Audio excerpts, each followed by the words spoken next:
Bom, gente, então boa noite novamente para vocês. A partir de agora a aula está sendo gravada, tá? Nós estamos aí, né, caminhando para a terceira aula. Semana passada foi o feriado, né, de finados. E hoje, aula 3, nós estamos ainda trabalhando a parte de fundamentos. Então, aula 3, fundamentos de desenho técnico. E o objetivo hoje, né, é passar para vocês mais algumas informações. Assim, eu estou preparando vocês, né, para a gente poder entrar aí na parte prática. Eu acredito que vocês já estão um pouco ansiosos para a gente iniciar, né, desenhando e tal. Mas essa parte inicial ela é fundamental, principalmente em relação às orientações que vão ser passadas aí para você preparar o seu ambiente de trabalho. Então, na aula de hoje, a gente vai continuar falando dos princípios básicos do desenho técnico, formas de representação gráfica. A gente vai abordar um pouco mais sobre isso, fazer mais um complemento. Já vem falando, né, um pouco sobre isso, mas vamos fazer um complemento hoje. Abrir um pouco mais a questão da classificação e os tipos de desenho técnico. Eu vou passar para vocês uma classificação mais completa também, para a gente ampliar um pouco mais essa questão. A respeito dos instrumentos e os materiais usados para desenho técnico, né?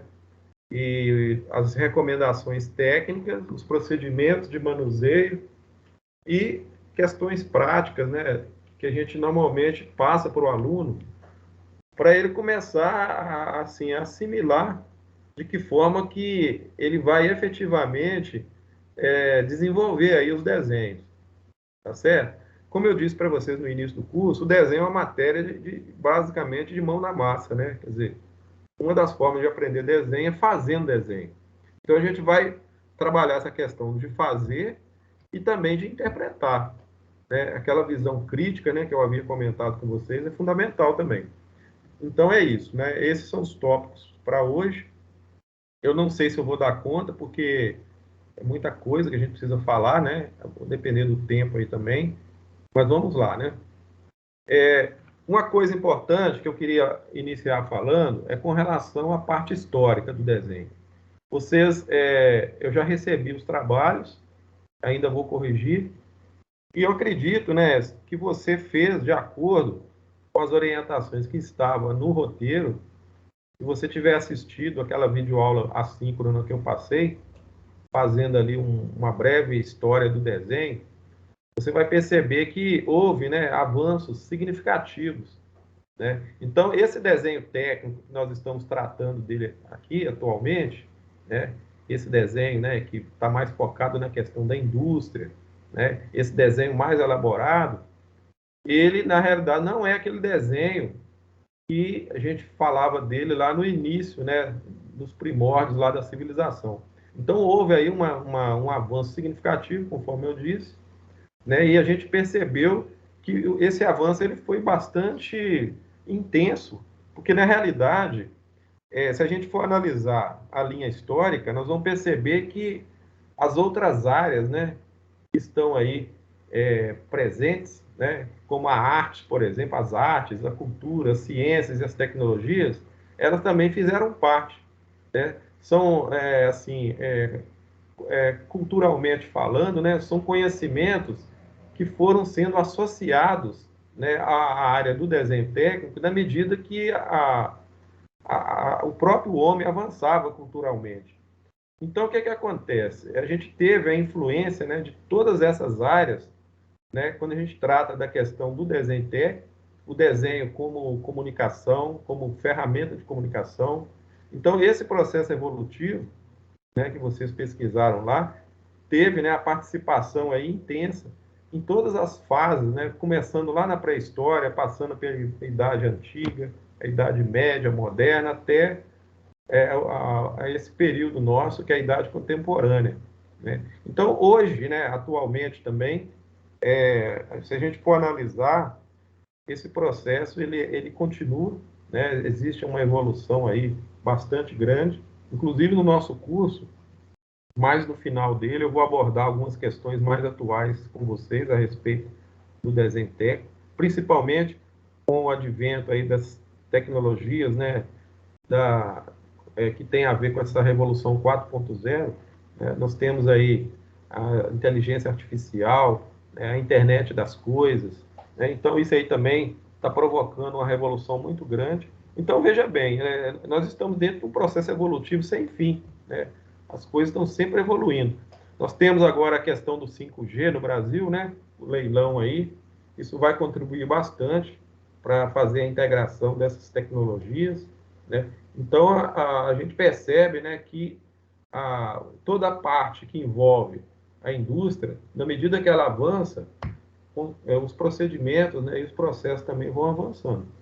E como o desenho, né, ele faz parte desse contexto, certamente ele vai sofrer, né, vai sofrer, quando falo assim, ele vai sofrer essas alterações, as normas devem, algumas normas vão sofrer também alterações, tudo no sentido de promover aí um aprimoramento, né, a melhoria contínua aí. Então, vamos avançar aqui. O que acontece?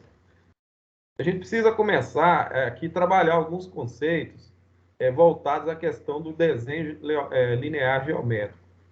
E, normalmente, quando a gente faz esse trabalho com os alunos, a gente começa a trabalhar umas questões mais assim abstratas, né? Tentando levar a questão, né? Levando o aluno a imaginar situações relacionadas com o cotidiano dele, né? Então, a gente foca muito na questão da natureza, porque quando eu falo de geometria, né? Quer dizer, quando a palavra geo, né, significa terra, né, que vem do grego, metria, medir, né, quer dizer, medida da terra.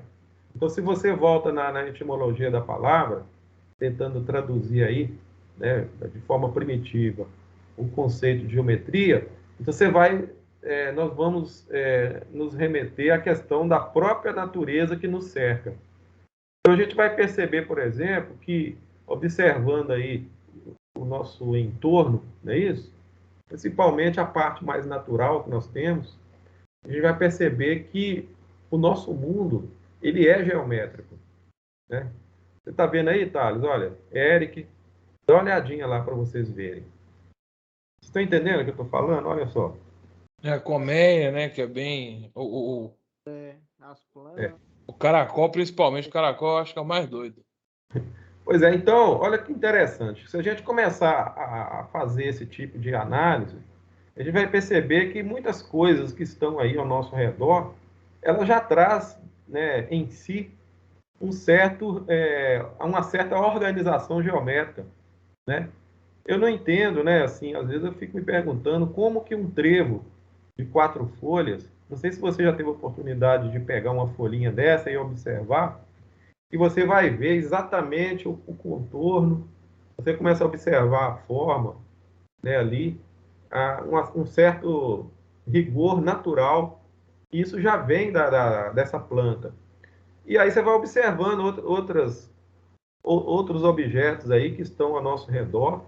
Então, o homem, desde daquela época, quando a gente pensa no homem primitivo, né, quando ele observava também a natureza, porque a natureza ela fez parte da vida do homem, né, o tempo todo.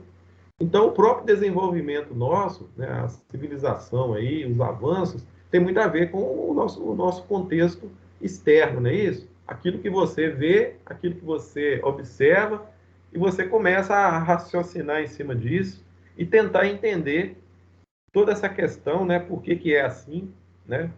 Então, a gente pode trazer essa ideia também para dentro do campo do desenho, né? E aí você começa a imaginar, como a gente está falando aqui de geometria, então você vai começar a observar as formas. E aí você vai percebendo, né, também que não só os objetos naturais, esses que a gente encontra na natureza, mas também outros tipos de objetos que nós encontramos ao nosso redor, que são objetos aí produzidos pelo próprio homem, também traz, né, em si algum tipo de geometria, né, vamos dizer assim, né? São objetos que têm uma certa forma geométrica, né? E a gente vai observando também outros detalhes, né, em relação a outros tipos de objetos, principalmente as construções. Né? Você pode ver aí na sua casa, por exemplo, você vai começar a observar o seu entorno, os objetos que estão aí no seu quarto, na sua sala, né, a sua casa, o seu automóvel, né, as coisas de uso pessoal também. Gente, tudo é geometria. Então, a palavra geometria, né, se você começa a criar essa análise, né, fazer essa, assim, pensando de forma mais abrangente, você vai observar que tudo tem a ver com a geometria. Né? Nós nos baseamos nos conceitos geométricos para fazer algum tipo de desenvolvimento, para fazer dimensionamentos. Normalmente, nós replicamos as formas geométricas, né, em todos os sentidos. Nós temos aí, olha só, observa aí, por favor, esses desenhos aí. Vocês conseguem observar algo relacionado à geometria? Né? Sim ou não, gente?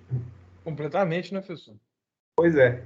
Vocês estão percebendo o que eu estou querendo dizer? Olha só, a gente parte de um contexto mais natural, de algo que já existe na natureza, e a gente vai perceber também que objetos que foram criados pelo homem, em diversas áreas, também eles seguem uma certa orientação geométrica.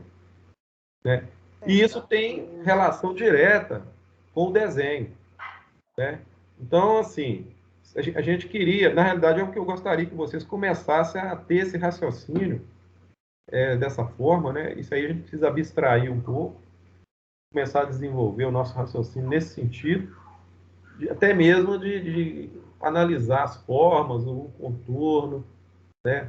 A gente vai perceber que o desenho técnico é muito no sentido assim da imaginação também, né? Algumas habilidades que são mais natas das pessoas e outras que podem ser desenvolvidas e aplicadas, né? Então, olha bem, para expressar a geometria do mundo, é preciso conhecer o desenho geométrico. Então, o que eu estou falando para vocês aqui na realidade? Uma coisa, gente, é desenho, né? Quer dizer, aí nós temos o desenho e nós temos a geometria. Então, nós temos os conhecimentos da geometria como base para a gente desenvolver os conhecimentos relacionados ao desenho. E o desenho geométrico, ele é uma área do desenho. Né? Você não consegue estudar desenho técnico, né, sem antes ter aí, desenvolver alguns conceitos relacionados tanto à geometria quanto ao próprio desenho geométrico. Então, são fundamentos, né? Por isso que o nosso curso aqui, essa parte inicial, ela está muito ligada à questão dos fundamentos, porque são nessas disciplinas que a gente vai desenvolver o que a gente chama de raciocínio lógico, esse pensamento divergente, né? E a organização e a criatividade. Então, o profissional que lida diretamente, né, que está aí envolvido com a questão dos desenhos, dos projetos, ele precisa trabalhar essas questões justamente para desenvolver essas habilidades. Né? Então, a gente percebe isso nas pessoas. Não sei se você já conversou com algum profissional que lida com esse tipo de atividade, mas ele tem essa parte mais desenvolvida.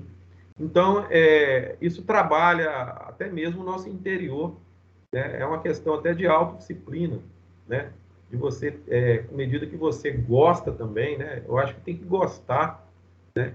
Imagina você ficar horas e horas aí na tela aí de um computador ou ficar debruçado numa prancheta e ali você criar, né, formas ali, desenvolver, né? Você vai começar a pensar, por exemplo, nos grandes nomes da arquitetura, por exemplo, os especialistas na área de projeto, né? São pessoas assim que têm um conhecimento, né, bem assim diferenciados aí, são até mesmo habilidades e competências especiais para trabalhar essas questões. E, como eu disse, bom reforçar aqui que a geometria, né, ela sustenta os conceitos, né, para nós aqui. O desenho geométrico também, ele entra nesse sentido para favorecer todas essas competências e habilidades que a gente precisa ter. Então, a geometria relaciona figura com números, né, com medidas, enquanto o desenho geométrico relaciona as figuras com as suas representações gráficas. É como se fosse uma área criando, né, situações para que a outra área também viesse para poder completar esses conceitos. Então, não sei se vocês lembram, lá no ensino fundamental, quando vocês estudaram geometria, possivelmente o professor de matemática ensinava lá a teoria dos triângulos, né? Falava de ponto, reta, plano, não é isso? Mas lá na frente também, se você teve alguma aula do desenho geométrico, você deve ter alguma experiência de poder fazer algumas construções geométricas, usando alguns tipos de instrumentos, né, para fazer alguns traçados, para marcar os pontos, por exemplo, criar distâncias entre um ponto e outro ponto, fazer concordâncias, por exemplo, e desenvolver essas construções.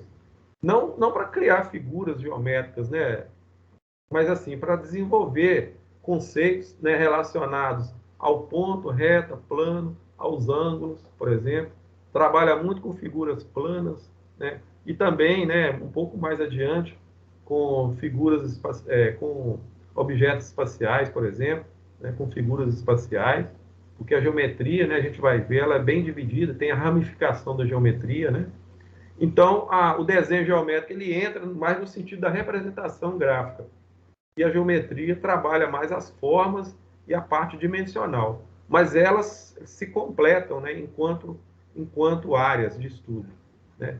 Então, nós temos também, se a gente for voltar no contexto histórico dessas duas áreas, tanto da geometria quanto do desenho geométrico, o desenho geométrico ele surge um pouco depois, mas a gente percebe que lá atrás, né, culturalmente falando, e até sob o ponto de vista do início, né, dos primórdios, né, dos primeiros estudos que envolvem essas áreas, então a gente vai perceber os egípcios como sendo os povos precursores desses primeiros conceitos, mas outros povos também ali, né, nós temos aí os egípcios, depois os babilônios, os hindus também, os chineses, mas aí lá na frente os gregos vieram também e deram a sua contribuição para que essas áreas pudessem avançar. Grandes nomes, né, da história, né, nós citamos aí Tales, Pitágoras, Euclides, Arquimedes e outros que vieram, né?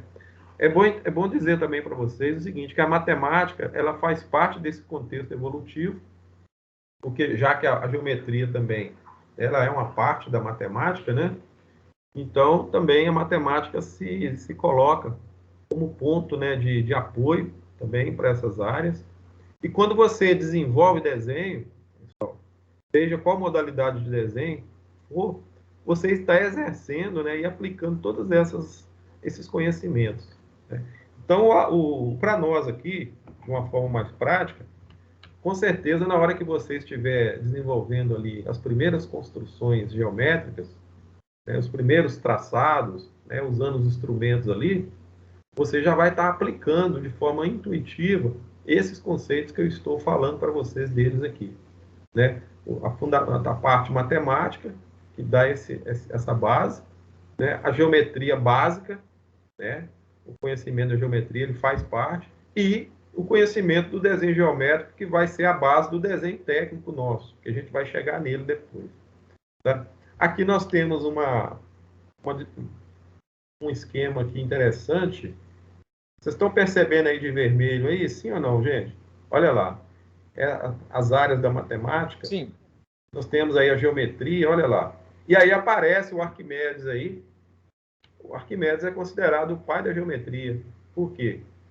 Porque ele começou já a sistematizar esses conceitos que vieram, né, dos povos mais antigos, né? Eu citei lá os egípcios, mas essa sistematização ela veio se fortalecendo ao longo do tempo, e o Arquimedes ele tem aí na sua biografia, né, como responsável, um dos principais responsáveis por vários estudos que foram feitos para dar base, né, à geometria que nós utilizamos hoje, né, que sustenta o nosso desenho técnico aqui. Então, nós temos aí a área da geometria plana, espacial e analítica. Inclusive, a geometria analítica, vocês até já devem ter estudado alguma coisa sobre ela aí na engenharia, né, lá no GAAV, não é isso?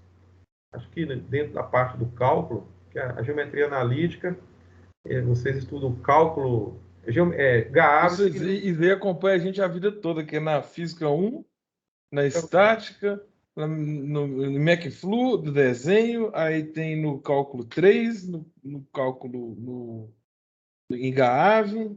Isso. Acompanha a vida toda.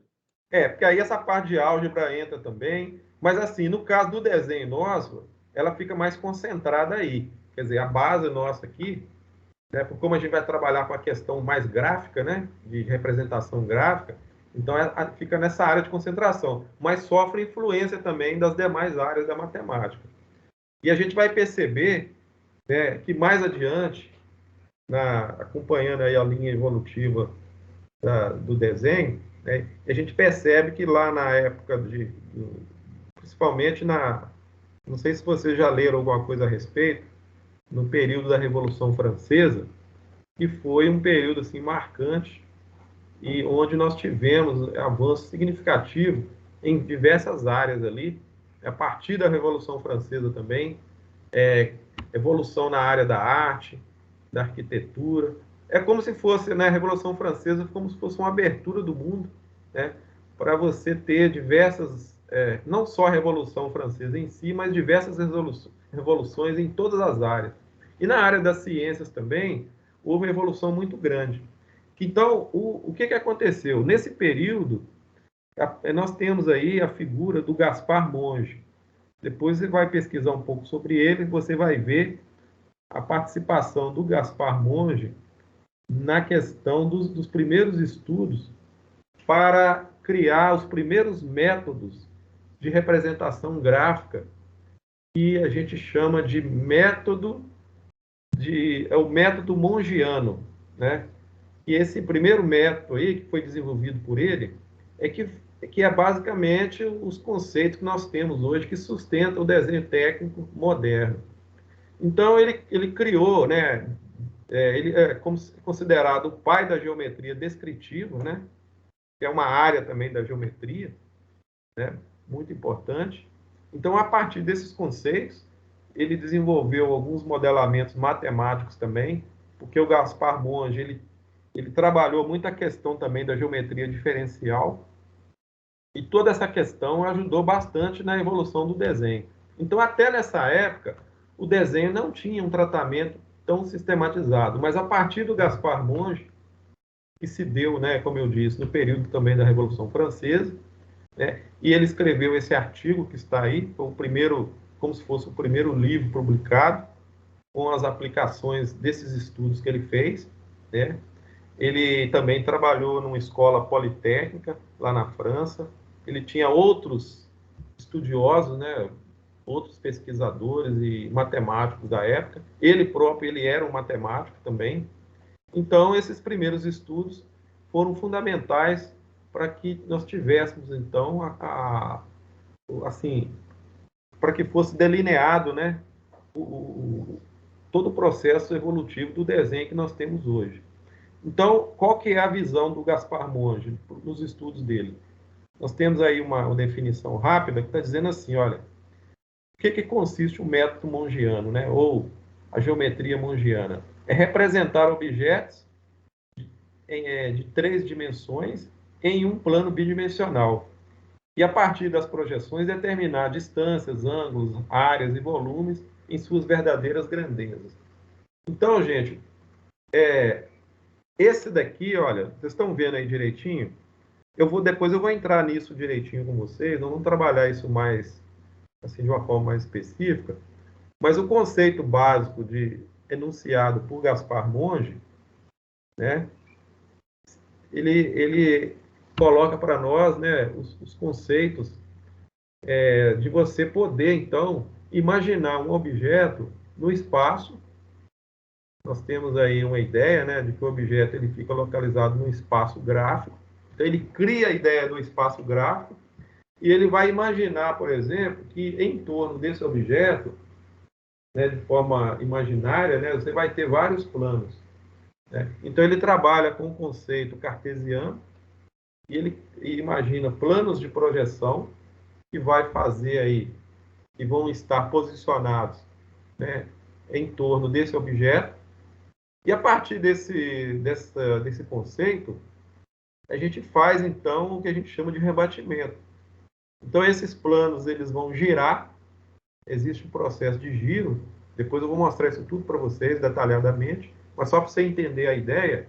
Então, esses planos, eles giram, normalmente em torno de 90 graus, esse giro, e aí ocorre o que a gente chama de rebatimento. Então, nós temos aí o conceito da épora, né, e da linha terra. A linha terra é uma linha de referência que faz parte desse sistema imaginário aí, desses planos. Então, o conceito, quando a gente vai estudar, por exemplo, o desenho projetivo, a gente entra nessa questão dos planos de projeção, né, da configuração dos diedros, né, da consideração da épora, dos rebatimentos e da posicionamento dessa linha terra. Esse conceito aí foi enunciado justamente pelo Gaspar Monge naquela época. Então, como eu disse, depois eu vou voltar mais com vocês nessa parte do método Monge, para a gente entender a teoria do desenho projetivo. Outra questão importante sobre o Gaspar Monge também é que, além dele ser considerado o pai da geometria descritiva, que é a base, né, de conceitos para o método mongiano, ele também teve uma presença forte, né, e vários estudos que ele desenvolveu, considerado também como o pai da geometria diferencial. E para vocês que estudam o cálculo, né, você vai ver que a geometria diferencial ela aparece, né, dentro dessa topologia aí, ó, do cálculo, que são as áreas do cálculo. Então, qual que é a diferença, então? Então, a questão da geometria diferencial é porque ela se envolve com a parte matemática, né, dos conceitos, né? Por isso que ela é chamada de geometria diferencial. Então, por o estudo, por exemplo, de curvas, de superfície, porém, considerando um modelamento matemático para explicar, né, esses conceitos. E no caso da geometria descritiva, já está mais relacionado com a parte gráfica, né? São os fundamentos aí para desenvolvimento da parte gráfica. Mas são duas áreas muito importantes e todas elas têm ligação uma com as outras, né? Uma, essa mais voltada para a questão, né, de usar o cálculo como ferramenta, né, de desenvolvimento do conceito, e essa, então, tendo uma conotação mais relacionada à parte da representação gráfica.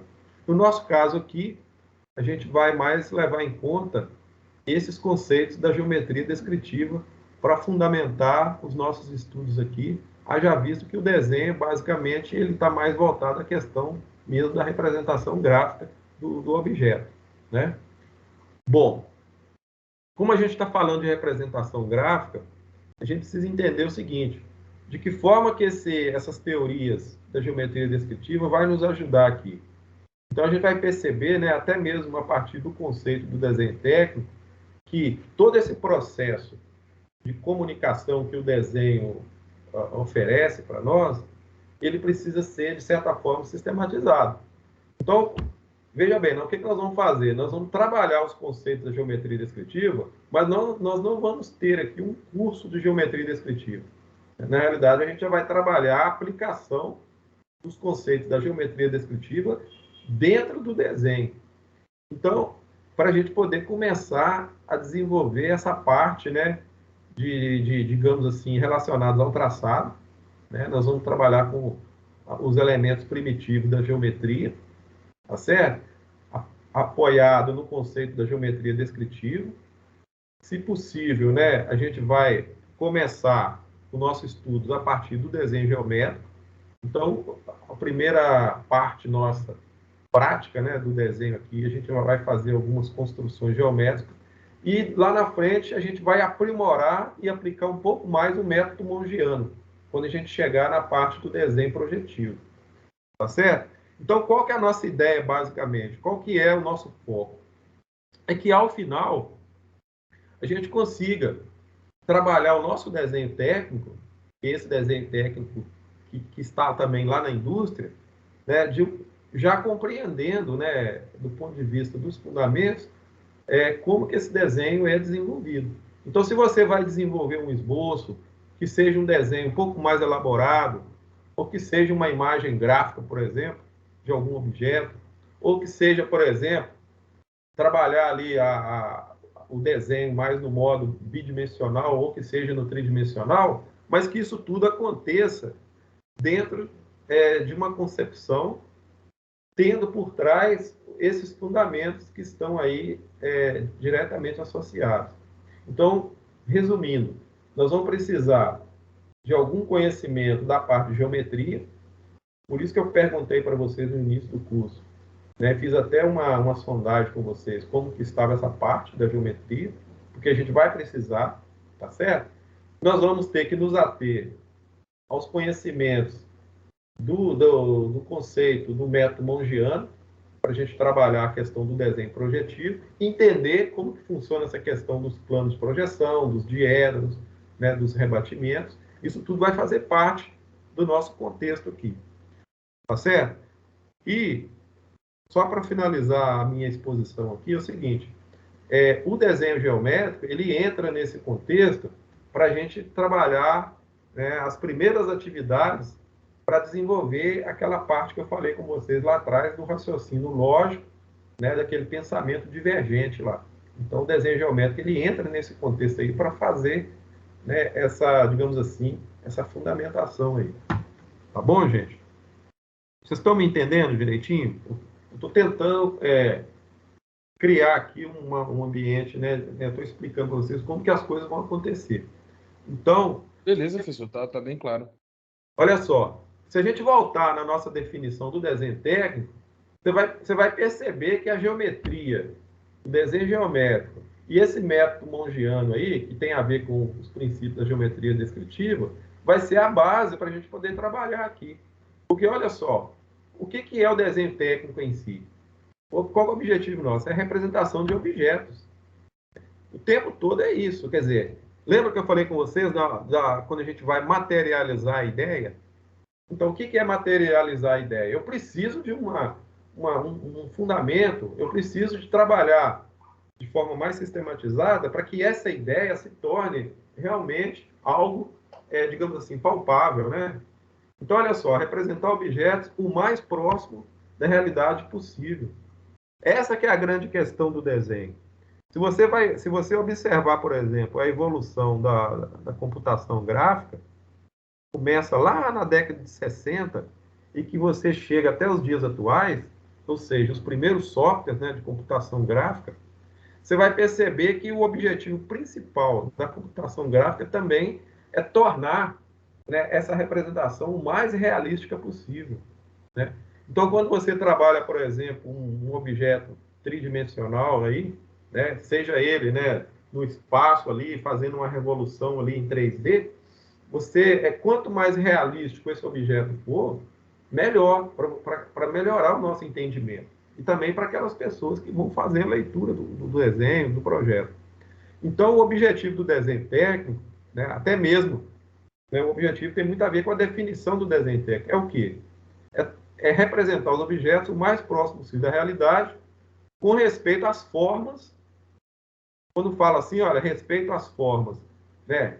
Respeito às dimensões, respeito às especificações físicas e técnicas desses mesmos objetos que estão sendo representados. Então, por isso que a geometria ela é importante para nós. São os fundamentos da geometria, né? E os fundamentos aí enunciados por Gaspar Monge, que estão diretamente aí relacionados à geometria descritiva, né? E aí a gente vai começar a pensar o seguinte, que toda aquela classificação do desenho que eu passei para vocês nas aulas anteriores, né, dos tipos de desenho, faz sentido, né? A gente vai deixar de lado um pouco o desenho artístico e nós vamos começar a focar, então, no desenho técnico e a gente vai ver, então, né, eu já passei essa parte aí para vocês, mas só para vocês entenderem, né, que o desenho projetivo, né, ele vai ser o nosso foco, tá certo? Ó? Então, a gente vai trabalhar com essas representações ortográficas e as representações perspectiva, que é a representação feita em perspectiva. Então, nós vamos direcionar para essa questão aí, que é as modalidades de desenho que nós temos aí na indústria. Então, no caso, por exemplo, com relação ao modo de representação, a gente tem a representação ortográfica, né, que eu acabei de citar aqui, olha, que está no campo do desenho projetivo.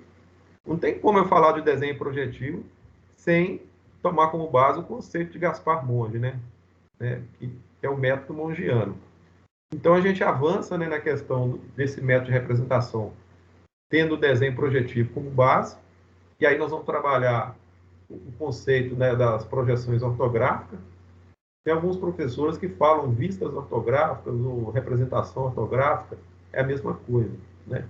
E as representações em perspectiva, e essa representação perspectiva. No item 2 aí, nós temos a organização do desenho, que é uma outra forma de classificar, né? Então, nós temos aí o desenho de componente, o desenho de gama de componentes, são vários componentes, né? O desenho de conjunto, o desenho de detalhe, o desenho comum, desenho assistido por computador, tá vendo? Olha, ele aparece aí, olha. Quer dizer, é uma classificação em termos de organização. E também o desenho original, ou então a cópia. Ou a cópia na modalidade eletrônica, ou então a cópia impressa, né? Em papel, que ainda é muito usado. No item 3, a classificação com relação à função, aí já é o direcionamento em relação ao emprego do desenho. Para que ele é empregado? Então, nós temos o desenho de anteprojeto, o desenho de projeto, o desenho de definição, o desenho de execução, o desenho de verificação, o desenho de expedição, o desenho de utilização ou de exploração e o desenho de ilustração. Então, resumindo, né, nós podemos classificar de duas formas. Ou a gente classifica o desenho técnico quanto à sua organização, a forma que ele vai ser organizado para fins de elaboração, e quanto à sua função. Essa classificação que eu estou passando hoje para vocês, ela é bem mais completa do que aquela da aula anterior, né? Quer dizer, hoje eu estou abrindo um pouco mais essa classificação para que vocês tenham uma visão mais ampla também de como como que o desenho digamos assim, estou falando aqui de sistematização, né? Então, a sistematização também atinge a classificação do desenho técnico. Então, é bom vocês saberem disso. Evidentemente, nós não vamos aqui aprofundar no curso a tal ponto de trabalhar todas essas modalidades aí, envolvendo com todas essas classificações. Mas na questão do desenho projetivo, né, que está aí circulado, aí sim a gente vai trabalhar aqui, né, algumas atividades para que vocês percebam, né, como que são feitas essas representações. Outra coisa importante, pessoal, é o seguinte, eu já falei aqui para vocês da questão das fases de elaboração de um desenho. Então, ela começa lá atrás, pode começar na engenharia, né? Então, aí nós temos todas as fases bem definidas, porque o desenho ele sempre segue uma sequência, né? Quer dizer, não tem como você sair do campo das ideias e chegar no produto acabado, né? Então, você segue uma fase, começa na engenharia, o croquis, né? Normalmente é das modalidades, uma das formas de representação importante. O desenhista vai dar o toque, né, final, é ele que vai sistematizar o desenho e gerar, né, esses desenhos que estão aí, olha, no item 3, por exemplo, pode ser que para um mesmo projeto ele tenha que gerar vários tipos de desenho de acordo com a sua função, né? Também aqui, olha, com relação à organização também, isso faz parte. Então, o profissional responsável aí, que é o desenhista técnico, ele é que vai dar a solução final, para que depois, né, mais adiante, esse mesmo desenho possa chegar de uma forma definitiva a tal ponto de ser utilizado aí para fins de execução, ou seja, para a construção do objeto, né? Então, essas fases também, elas fazem parte do processo de organização.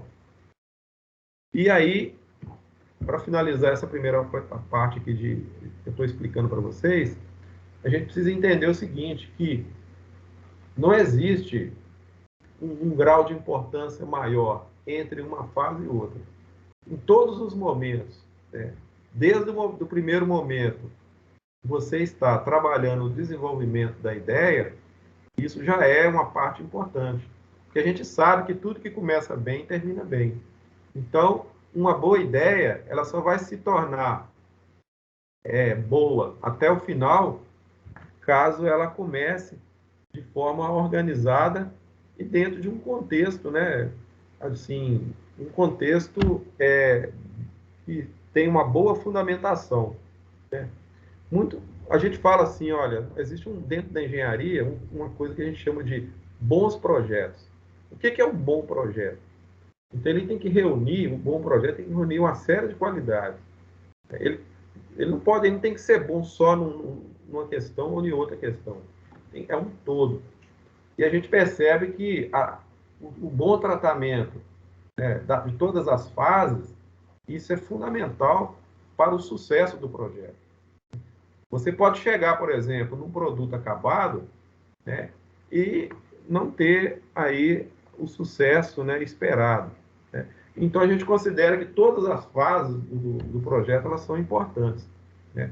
Então, cabe, né, ao profissional ter essa visão de contexto, enxergar, né, de forma mais ampla toda a importância de todas as fases. Você vai ver que os grandes projetos, né, aqueles de sucesso, muitas vezes eles começaram de uma forma bem simples ali, fazendo ali aquele primeiro esboço, né? Então aquele esboço ele vai aprofundando a partir dali a ideia vai sendo construída até chegar na fase final, né? Então o produto final, na realidade, que é esse produto esperado, né, que é o produto de sucesso, ele não é resultado só de resultado de uma situação que foi considerada como importante somente no momento, mas durante todo o momento. Como eu disse, né, tudo começa lá na ideia e passa por todas as fases assumem seu grau de importância até chegar na fase final, né? E aí eu queria dizer para vocês o seguinte, que para que a gente consiga, né, garantir que os desenhos realmente sigam, né, um procedimento organizado, né, para que a gente tenha, né, garantia e que essa sistematização seja feita da melhor forma possível, nós precisamos, então, considerar que existem as normas, né, orientativas, né? Então, no caso do desenho técnico, nada é feito fora do contexto normalizado. Então, veja bem, as principais normas, por exemplo, são essas aí, olha, para desenho técnico. Eu tenho a 10.647, que é a norma geral, ela é a principal, né? E a partir delas, né, outras normas que a gente poderia citar, né? Eu tenho norma para formato de papel, apresentação da folha de desenho técnico, normas de dobramento de cópias, execução de caracteres de escrita, normas para tipos de linhas, larguras, aplicações, normas para você fazer a representação dos desenhos. Eu falei ainda há pouco para vocês sobre representação, nessa parte aqui, olha, né? Então, aqui, nessa norma, você tem essas orientações para a questão de representação. Nós vamos trabalhar aqui com desenho projetivo, nós vamos trabalhar com desenho, né, as vistas ortogonais, por exemplo, que é uma forma de representação. Nós vamos trabalhar lá os planos, os diedros, com base nos conceitos do Gaspar Monge, mas também nós vamos trabalhar com os conceitos do desenho em perspectiva, né? Então, isso tudo está de acordo com essa norma aí, ó, a 10067, né?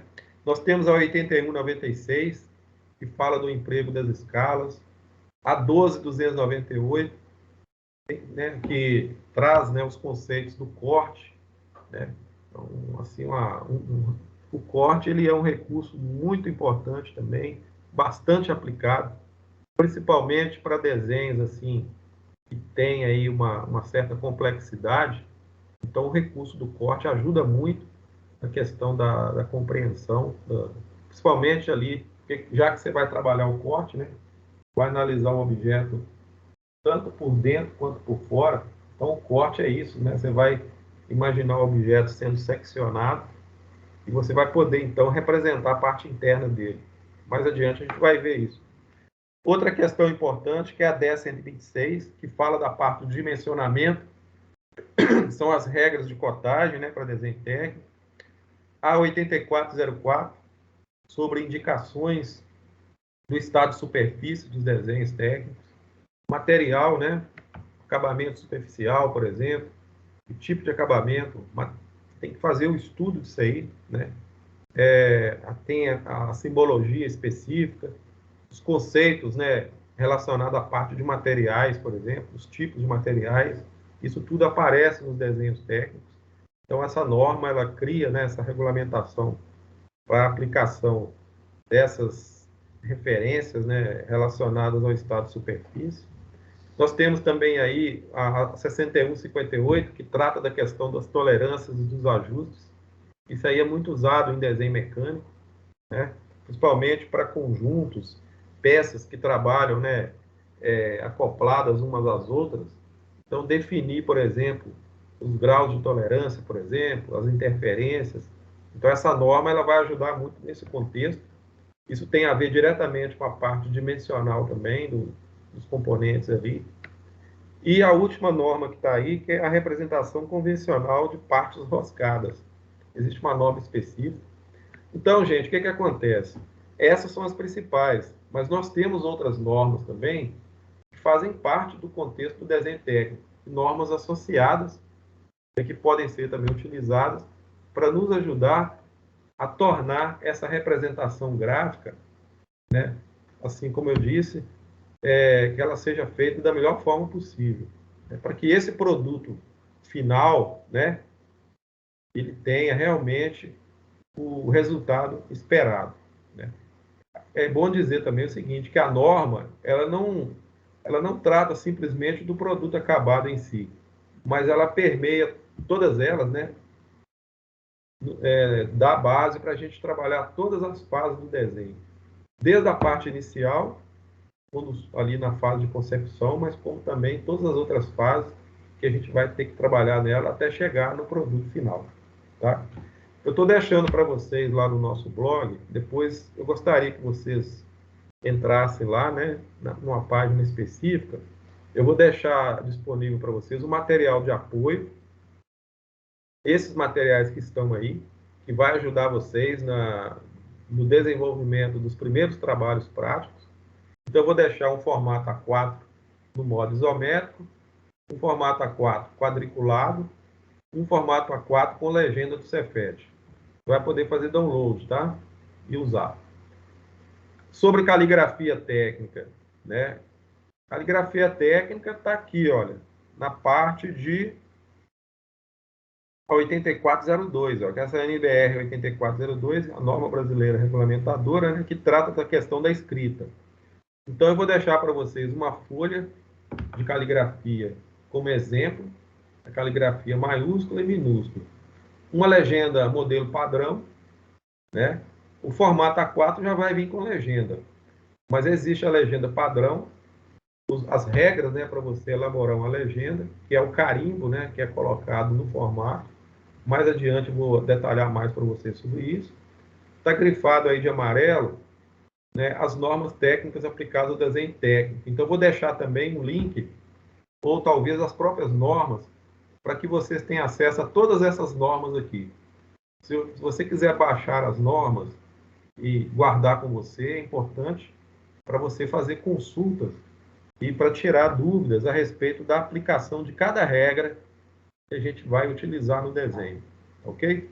Com relação ao cálculo do enquadramento das três vistas, quando você for trabalhar, por exemplo, desenho projetivo, a gente vai ter que aprender a posicionar o desenho na folha, definir os espaços e fazer o posicionamento dos planos de projeção, calcular as distâncias e organizar o desenho na folha. Então, essa parte aí, essa regra básica de enquadramento, também eu estou deixando para vocês lá. Vocês vão baixar depois, vai dar uma olhadinha. O item 9 aí, olha, como combinar os esquadros para traçar os eixos isométricos, isso aí também a gente vai fazer depois na parte de desenho projetivo. Como a gente vai trabalhar o desenho, né, assim, basicamente o desenho projetivo, ele tem duas fases, né, que é o desenho em vistas ortogonais ou o desenho em forma de perspectiva. Então, essa parte aí dos eixos isométricos, a gente usa muito no desenho em perspectiva. Então, é importante você entender de que forma que os esquadros, né, a gente está falando de desenho manual, né, de que forma que os esquadros vão ser utilizados para desenvolver esses eixos aí, né. Evidentemente que lá no AutoCAD, a gente já vai trabalhar a configuração desses mesmos eixos na tela gráfica ali, né, na interface gráfica. No caso do desenho manual, a gente precisa aprender a construir usando os instrumentos manuais. O item 10 e o item 11 são formatos de papel padrão ABNT, que são semelhantes aos itens 1 e 2, porém em formato eletrônico, para que você possa utilizá-los lá no AutoCAD. No AutoCAD também já existem as templates, né? Que são já, elas são nativas, né, do próprio programa. Mas além delas, eu estou deixando essas duas aí para vocês. Quando você abrir o arquivo utilizando o AutoCAD, né, você clica no documento, por exemplo, seja no formato A0, A1, A2, A3, A4, esses principais formatos, né? Se a gente for utilizar aqui, por exemplo, o A3 ou o A4, assim que você clicar no arquivo e abrir, o AutoCAD vai carregar o documento e ele vai abrir na tela para você e já vai ficar configurado, para você não ter que criar esses formatos dentro do AutoCAD. Se a gente for usar o formato nativo do programa, aí tudo bem, a gente já abre direto o template lá. Tá bom, pessoal? Bom, eu estou deixando para vocês para amanhã também, aí já é aula assíncrona para quarta-feira. Atividade 3, né, seria uma aula 3, que vai falar a respeito dos instrumentos e materiais para desenho técnico. E a aula 4, que são alguns fundamentos que eu preparei para vocês sobre geometria, né? Então, a parte 1 vai falar a respeito da teoria do ponto, da reta e do plano. Esses três elementos aí, olha, ponto, reta e plano, são os elementos fundamentais para qualquer tipo de desenho. Você não consegue desenhar, né? Não consegue fazer nada, né, em relação a desenho, se você não entender que esses três elementos aí, olha, são chamados entes geométricos, né? O ponto, que é o elemento mais primitivo de todos. A partir do ponto, você constrói a reta, né? E a partir da reta, você constrói os planos. Então, esses três elementos, você vai conhecê-los, né, a partir dessa aula. É uma aula rápida, de 10, 15 minutos.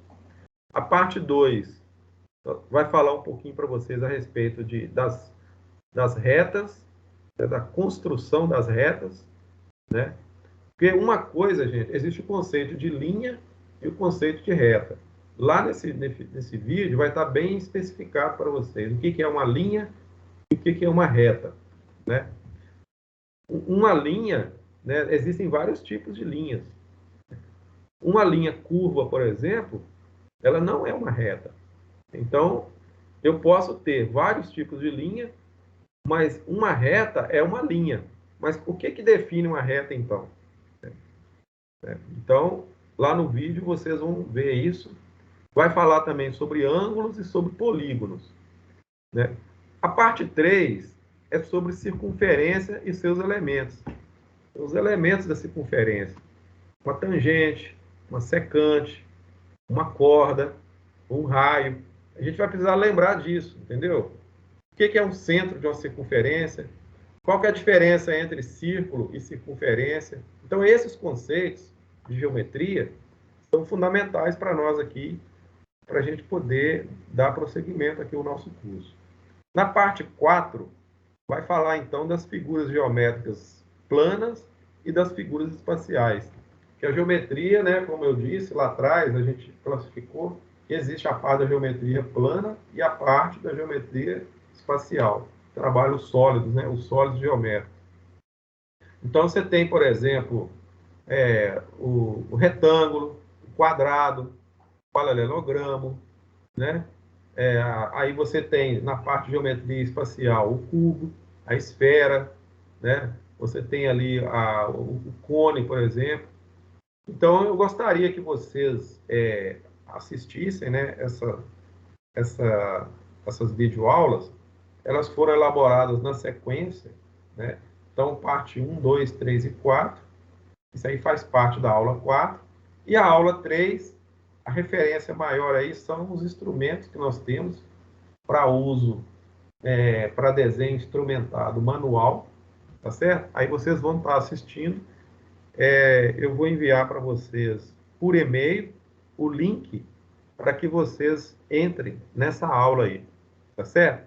E junto com esse material todo, tanto da aula 3 quanto da aula 4, vocês vão ter oportunidade também, através dos links, vou disponibilizar para vocês um arquivo, como se fosse um pequeno resumo de todo esse assunto que está aí. Tá? Então, você assiste o vídeo e no finalzinho você vai ter um acesso a um link que vai liberar para vocês um resumo sobre essa parte dos fundamentos de geometria, tá? E de aplicação do desenho, da geometria, do desenho geométrico. Porque mais adiante a gente já vai voltar falando, né, do desenho geométrico e em seguida liberar para vocês o primeiro caderno de exercício voltado à parte de desenho geométrico para a gente começar a fazer os primeiros trabalhos. Tá certo? Gente, vocês estão entendendo tudo?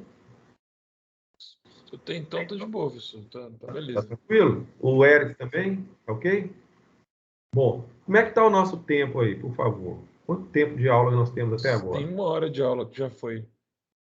Nós temos mais uns 20 minutos, pode ser? Pode ser, por mim pode ser, professor. Vamos lá. Eu vou tentar falar aqui para vocês agora sobre alguns fundamentos do desenho instrumentado.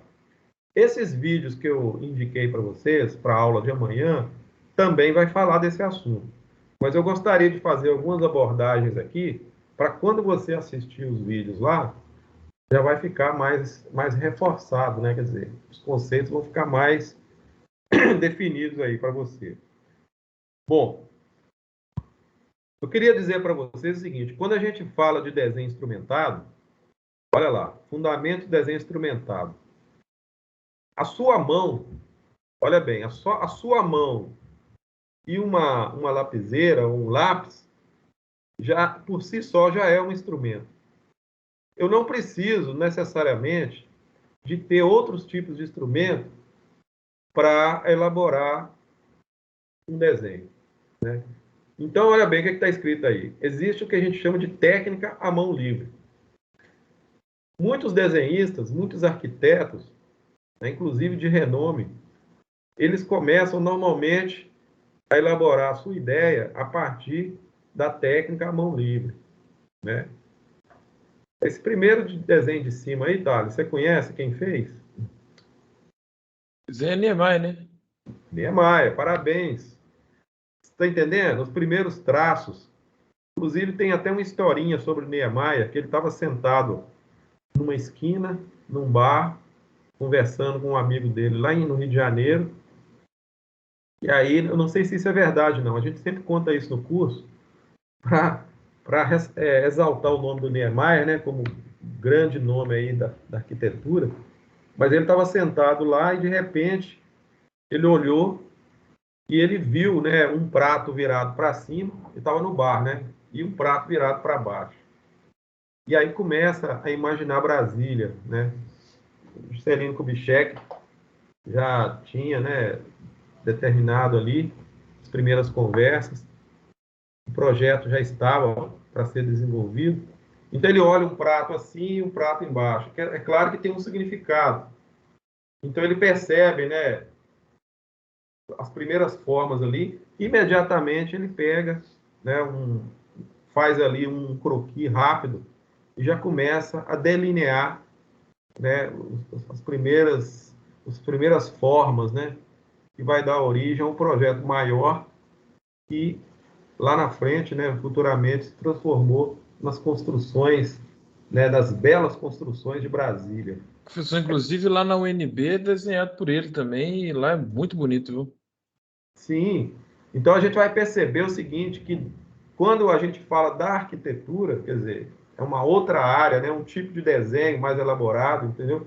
Então você vai ver um pouco da arte também, né? O arquiteto, ele tem esse viés mais artístico, essa questão da forma, né, da sintonia, né? Essa questão, por exemplo, do material com o imaterial, né? Eu falo isso muito porque minha filha é arquiteta, né? Então a gente conversa muito, então ela tem essa visão mais da sintonia com o ambiente, é a questão da pessoa, né? Do indivíduo com o meio com o meio externo, o sentimento, a emoção. Então o arquiteto está muito nessa linha. Então, por que eu estou falando isso para vocês? Porque muitas vezes o processo de criação ele começa mesmo com o desenho ali, a mão livre, né? A sua mão, você tem a ideia, a mão e uma caneta, uma lapiseira ali, e você faz os primeiros traços e já começa a traduzir a sua ideia ali, né?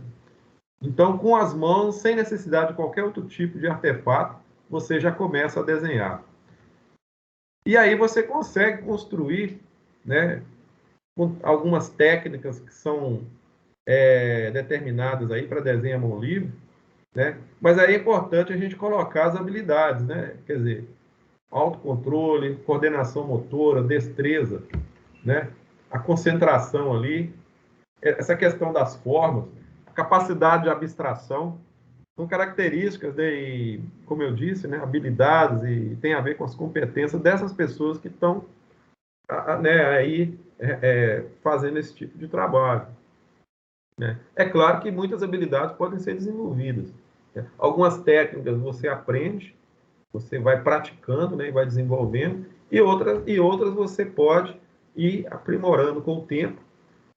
Existe também algo que a gente chama de dom natural também, que faz parte, que é muito importante, e tem a ver com a natureza da pessoa, né? De outra forma, você também pode elaborar, né, os mesmos traços usando instrumentos manuais, né, que não seja mais, né, os traçados à mão livre, mas usando de instrumentos de recursos, como, por exemplo, esquadros, compassos, réguas, né? E aí você pode produzir um desenho, né, com um nível de exatidão maior, né, com maior organização e com maior rigor. Não, eu não estou querendo dizer que o desenho à mão livre ele tem uma menor qualidade, não é isso. O desenho à mão livre ele tem o seu caráter, ele tem a sua, digamos assim, a sua condição, mas o desenho, quando você usa um instrumento para auxiliar no seu traçado, você está buscando ali digamos assim, uma organização e mesmo porque o instrumento vai te dar mais destreza para você traçar, né? É um apoio, não é isso? Então, primeira parte aí, gente, é muito importante, a recomendação que a gente passa para quem vai desenhar, pode ser tanto a mão livre quanto com o uso de instrumentos, né? É a questão da escolha do lápis, da lapiseira e do grafite. Muito importante esse primeiro momento, né? De você preparar, né, o seu lápis. Se você vai desenhar com lápis ou se você vai desenhar com lapiseira, né? Você tem lá a lapiseira e o lápis. No caso do lápis, muitas vezes você precisa fazer o apontamento dele, né?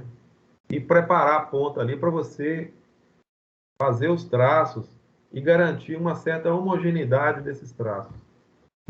Então, a escolha correta é muito importante nesse primeiro momento aí. Então, até mesmo, né, quando você vai utilizar a sua lapiseira e fazer o traço, na hora que você vai posicionar, né, o seu lápis na folha, veja bem, quando você encosta a pontinha do grafite na folha, o primeiro ente geométrico que você tem é um ponto.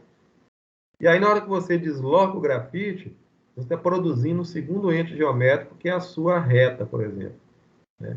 Imagina, ó, o ponto e a reta. E aí, como é que funciona isso? como é que você vai deslocar seu grafite? Aí você tem que ver a questão, por exemplo, do nível de pressão que você vai dar do grafite em relação ao papel, né? Se você tem pessoas, por exemplo, que tem a mão pesada. Vocês estão entendendo o que eu estou falando? Ó? Tem a mão pesada. Então você tem que trabalhar essa coordenação, ter uma mão um pouco mais leve. De repente, aquele desenho preliminar que você está fazendo, você não vai dar tanta pressão no grafite assim, né? Então você tem que aprender aí a concentrar mais o toque ali e fazer aquele primeiro traço. Se você estiver usando um esquadro, né, para apoiar a pontinha do grafite, então você tem que ter um autocontrole, que você vai ter que fixar o esquadro na folha, posicionar ele na folha devidamente e apertar o grafite. É muito importante ter esse autocontrole também, até por questão da qualidade do grafite, porque a gente sabe que tem grafites que são mais macios e outros que são mais duros, né? Inclusive tem a escala de grafite na hora que você vai desenhar, né? A gente tem aí, olha, para desenho técnico, né, a gente parte, né, do grafite H para frente. Vocês estão percebendo aí, olha? Normalmente a gente trabalha com 2. Eu sempre peço para os alunos comprar 2. O grafite, por exemplo, 2B, presta atenção, ó, 2B, que é um grafite mais macio, né? Vai dar acabamento no desenho, fazer um contorno visível, você vai usar um 2B. Agora, na hora que você estiver construindo, aquelas linhas de construção, por exemplo, que são mais leves, você vai usar um grafite um pouco mais duro e mais seco. Aí você pode ter um grafite, por exemplo, H ou 2H, tá certo? Se você quiser comprar 3 grafites, então você compraria o 2B, que ele é mais macio, mais escuro, né? O do meio, né, que é o HB. O HB é esse grafite normal que a gente compra aí. Normalmente, quando você compra um lápis comum na papelaria, você compra o HB. Então, você tem ele, né, o HB, que é como se fosse o principal, né? O 2B mais macio do que ele, mais macio, mais escuro, para dar o acabamento. E o H, ou então o 2H, como eu disse, mais claro, mais duro, né? Para você fazer, então, as linhas de construção. Então, esse primeiro momento, né, tanto da questão das habilidades para uso, né, da lapiseira ou do lápis e para a escolha do grafite é fundamental. Isso já vai impactar na qualidade final do seu desenho.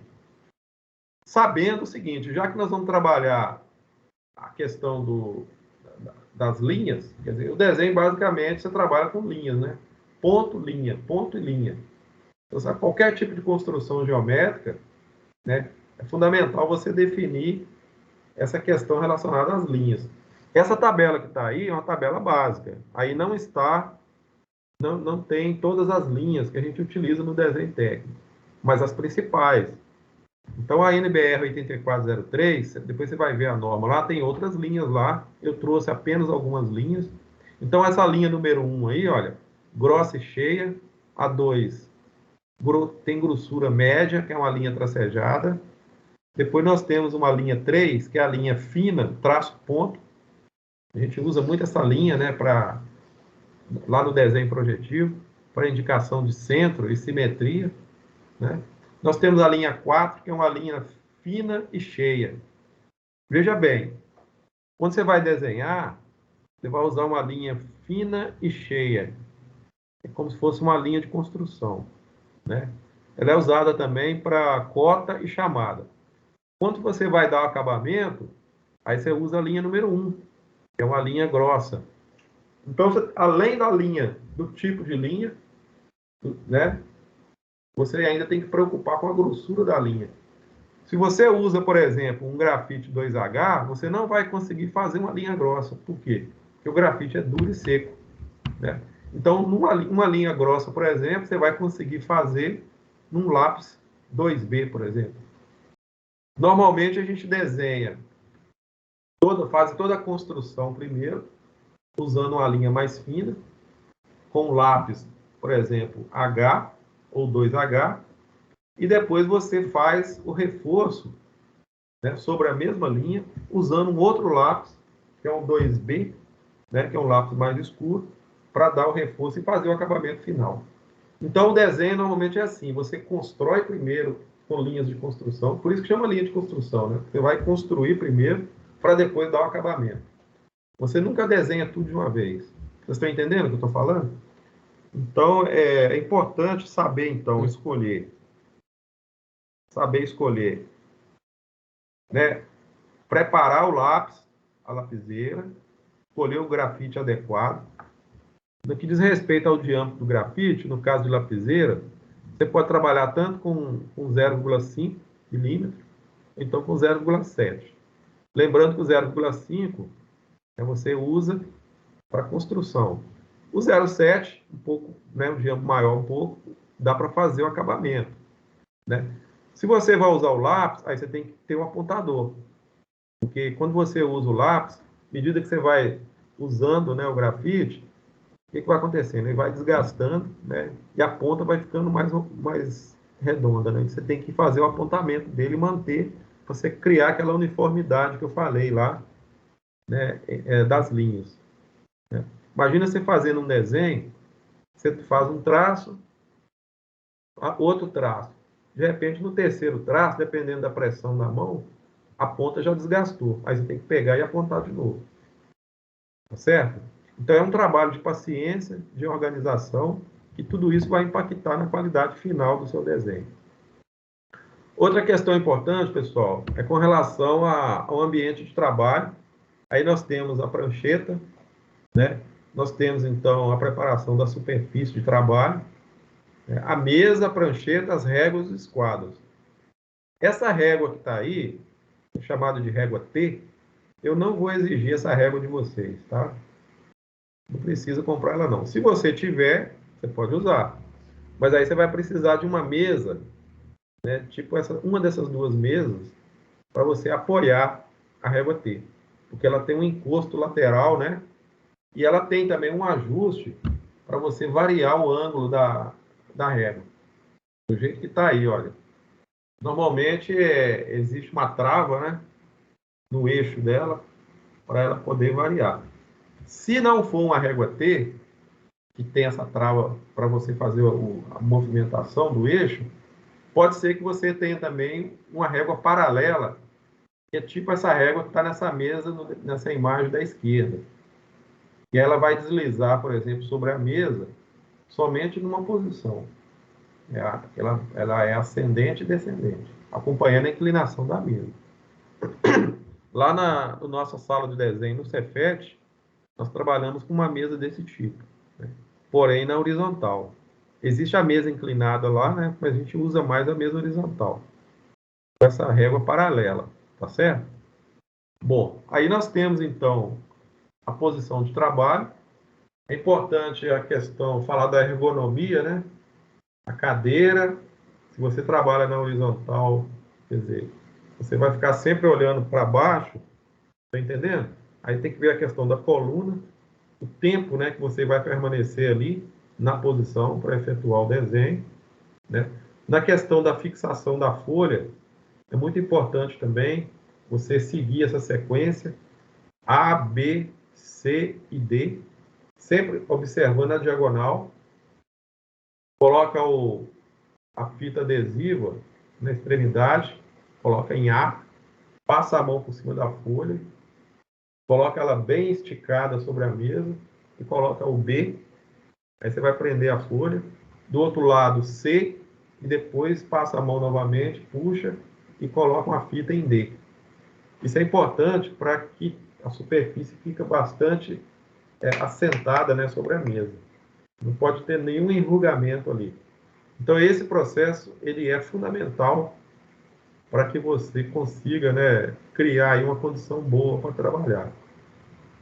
Com relação aos compassos, nós temos os compassos biarticulares, que esse modelo que está aí, que ele tem os ajustes laterais, com parafusos, né, de controle, né? Aí você vai ter o grafite, né, o posicionamento do grafite e fazer um ajuste. Normalmente o grafite também ele é ajustado. Eu gosto muito de pedir aos alunos para usar uma lixa, tipo aquelas lixas de unha, para você preparar o grafite do compasso. Normalmente é feito um chanfro no grafite, e esse chanfro é virado para a parte de dentro.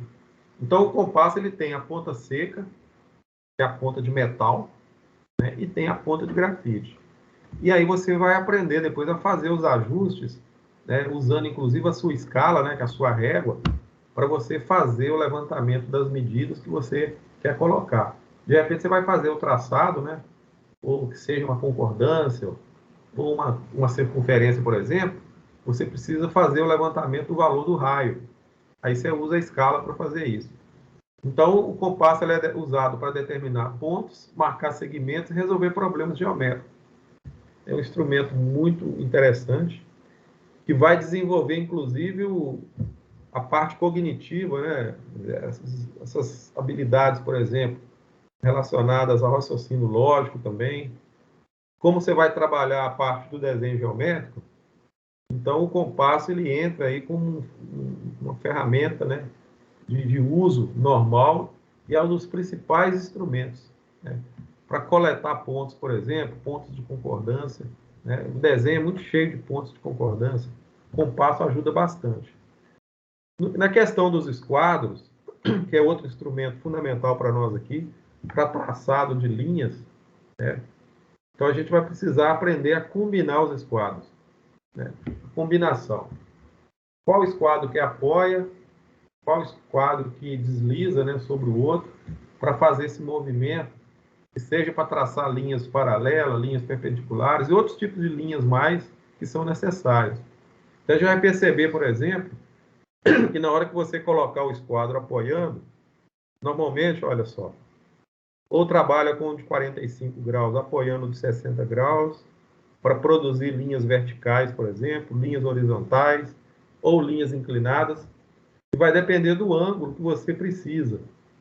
Se você trabalha com ângulos conhecidos, tipo 45, 60, 90 graus, né, até ângulos, né, de 120, por exemplo, você pode trabalhar com alternos e internos, né, ou ângulos complementares e suplementares. Então, com os esquadros é possível você determinar todos esses tipos de ângulos. Aqui tem um exemplo, tá vendo aí, Eric, Thales, ó. Então, você pode fazer as combinações, você pode ver que são ângulos com valores definidos. Dependendo da forma que você posicionar os esquadros, você consegue, né, trabalhar com 15 graus, 30, 45, 60, 75, 90, 150. Essas aí são as principais combinações que nós temos. E quando você vai, por exemplo, tiver necessidade de ângulos intermediários, que não seja esses, você pode lançar a mão do transferidor para fazer as marcações e definir esses outros ângulos. E que é um outro instrumento também muito utilizado aí, que vai ajudar bastante. Aqui na questão da técnica de uso, combinando a régua e o esquadro, você pode trabalhar com um esquadro e uma régua, que seja régua paralela ou régua T, e aí você vai aprender, por exemplo, a deslocar o grafite, acompanhando a base, né, do esquadro, na lateral dele. Você pode ver que quando você coloca o grafite na vertical, você pode ter uma folga no encontro da ponta do grafite com o esquadro. Isso pode dar uma diferença no desenho. Agora, quando você inclina ele um pouquinho do lado, você consegue fazer um encaixe melhor da pontinha lá. Então, o negócio é o seguinte, você vai puxar e não empurrar o grafite. A gente sempre pede para os alunos treinar isso, né?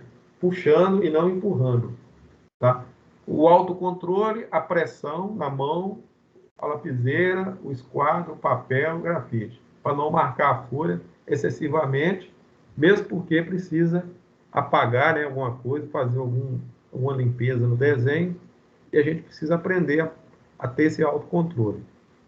Aqui tem um exemplo, né, do bom posicionamento. Você pode ver que a mão esquerda ela ajuda bastante a fazer a fixação dos dois instrumentos. E com a mão direita, se você for destro, né, então você puxa. Então você segura e puxa, né? Então, essa é a posição da lapiseira em relação ao esquadro. Tanto para linhas verticais ou linhas horizontais, que seja para construir perpendiculares, por exemplo. Tá vendo? Olha? E aí você já tem o formato de papel, a régua T posicionada e os esquadros aí já na posição, buscando o ângulo que te interessa. O escalímetro, tá, gente? É importante também ter, não é obrigatório. Você pode trabalhar com a régua, porque os nossos desenhos, eles não precisam, assim, a gente não vai trabalhar muito com a questão das escalas, mesmo porque as escalas que nós usamos aqui, você não vai precisar trabalhar com todas essas escalas. 1 para 100, 1 para 50, 1 para 20, tá certo? E aí, essa régua também aí do lado, olha, ela vai nos ajudar também. Então, se você não quiser comprar o escalímetro, não tem problema. Aí você pode comprar uma régua boa, milimetrada, né? De 30 milímetros, e ela vai nos ajudar, tá bom?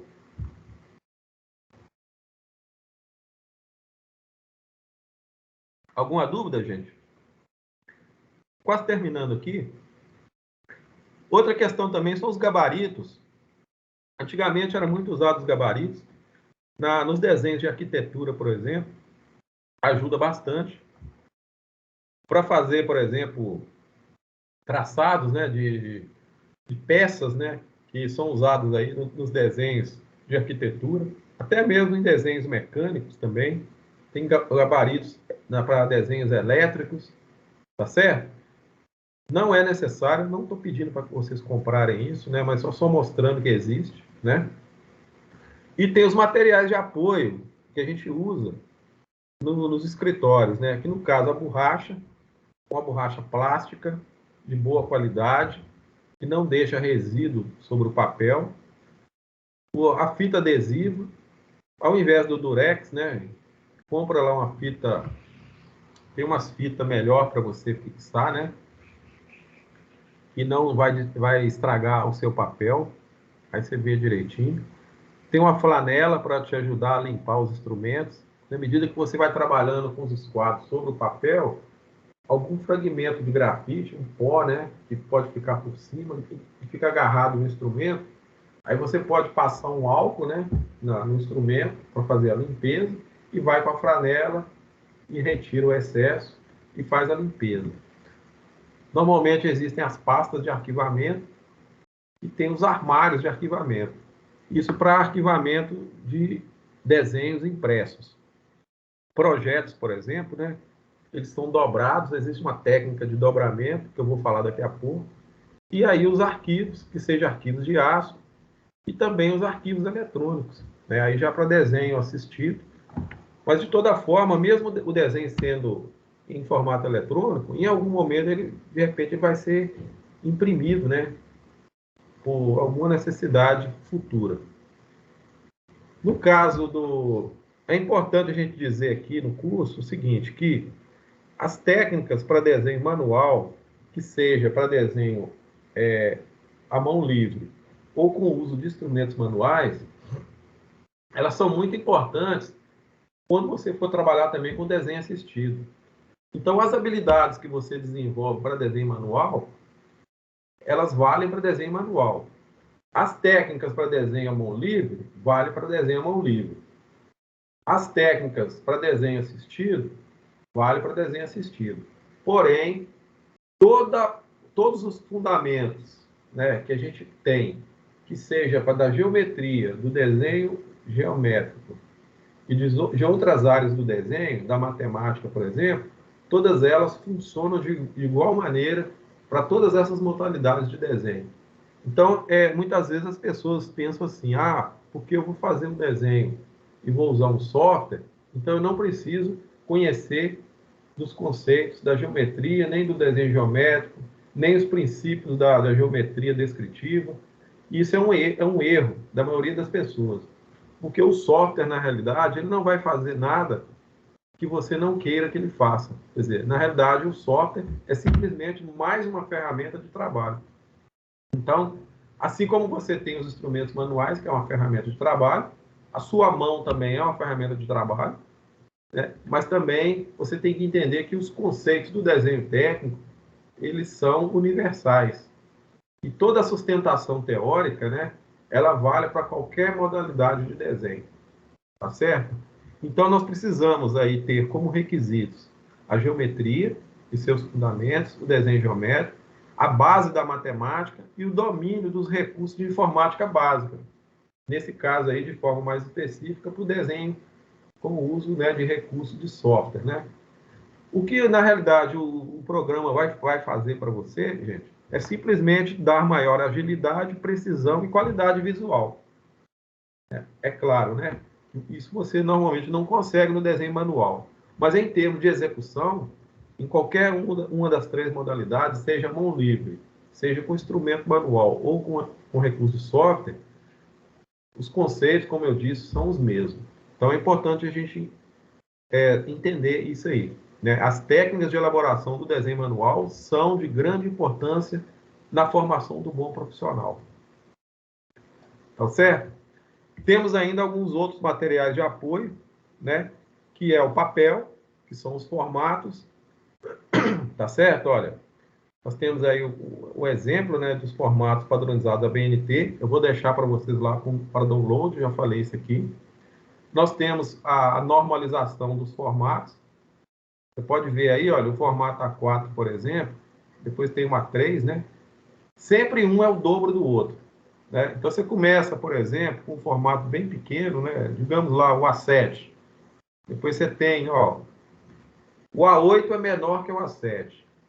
Né? O A7 é menor que o A6 e assim vai, sucessivamente, até chegar ao formato A0, que é o maior deles. É para pranchas maiores, né? Para impressão de projetos, né, maiores. Então, nós temos aqui os tamanhos, tá certo? Olha só, inclusive o 2A0, né? O 2A0 é o dobro desse A0 que está aí, olha. Aqui temos o A4, que é esse modelo. E aí o A4, tá vendo? Olha, que é um dos mais usados, né?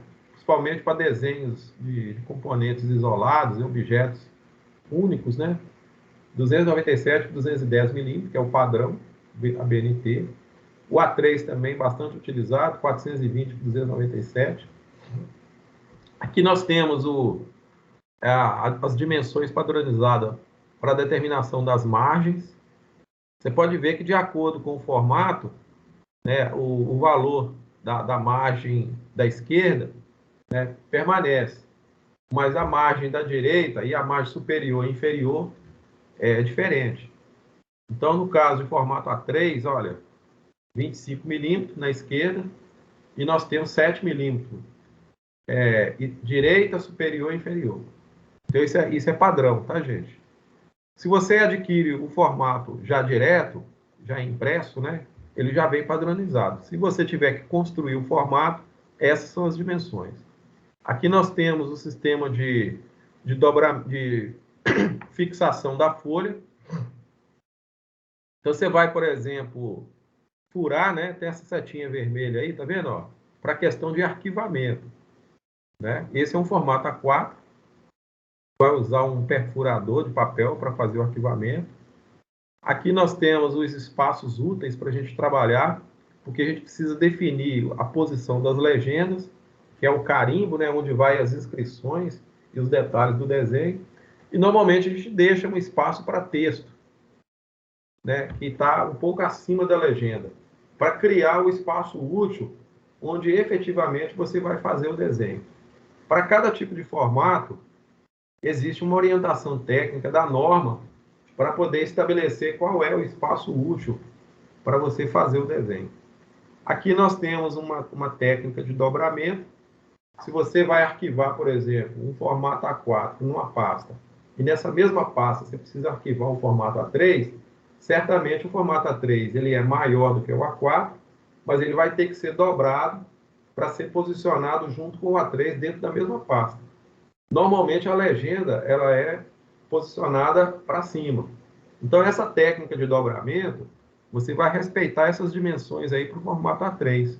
Porque na hora que o A3 for dobrado, dentro dessa norma, de acordo com essas medidas, ele vai ficar no tamanho do A4. E ele vai poder ser furado, né? Você vai furar na margem da esquerda e vai fazer a fixação dos dois formatos. Então, na mesma pasta, você pode arquivar vários formatos. A3, A4, A1, até A0. Porque o A0 são várias dobras, né? Tudo dentro da técnica.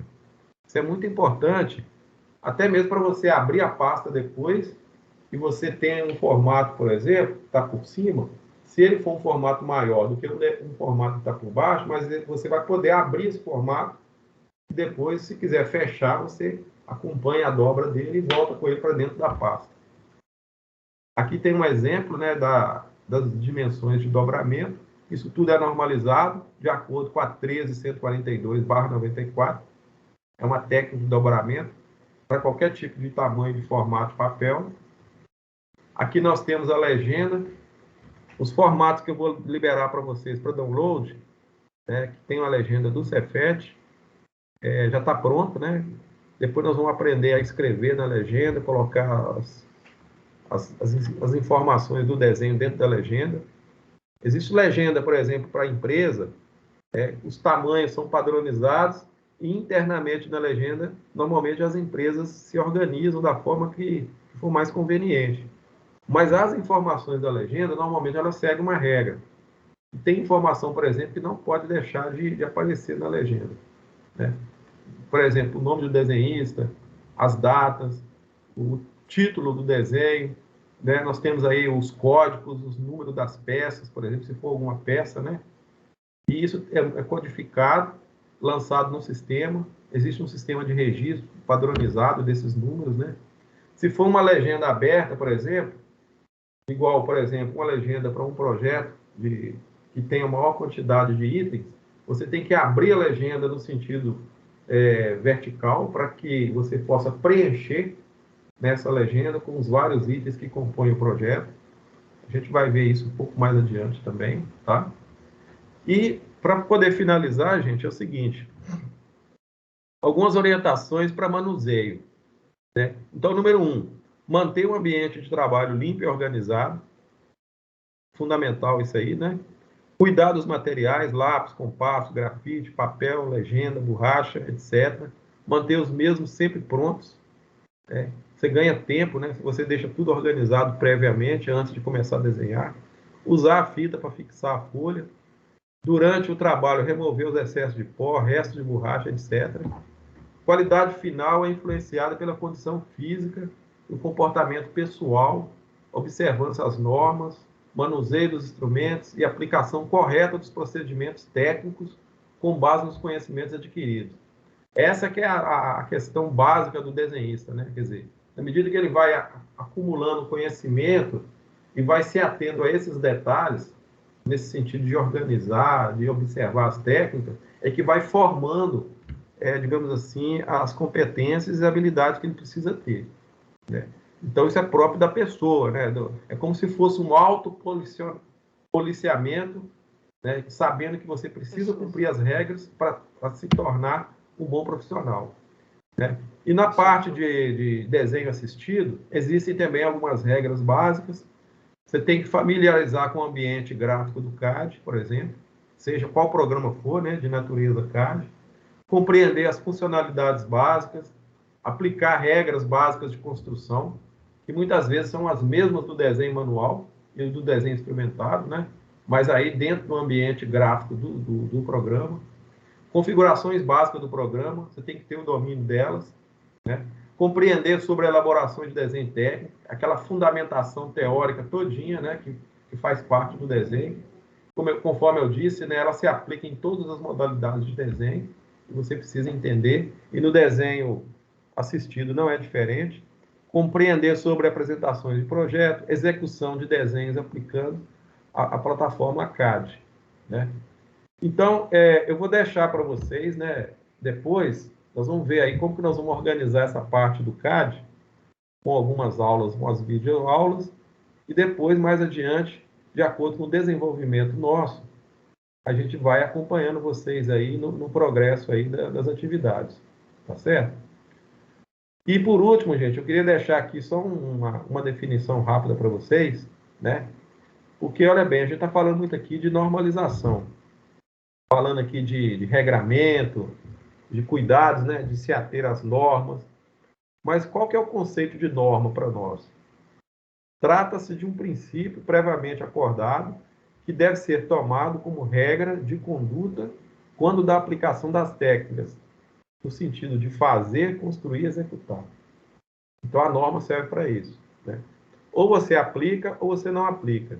Ou você aplica, né, de uma forma aleatória, sem muito critério, que você não vai ter um bom resultado, ou você seja cuidadoso, seja dedicado, seja organizado e seja preocupado em produzir o melhor tipo de desenho possível ali, na melhor condição possível. Tá certo? Então, eu queria dar esse recado para vocês nessa aula.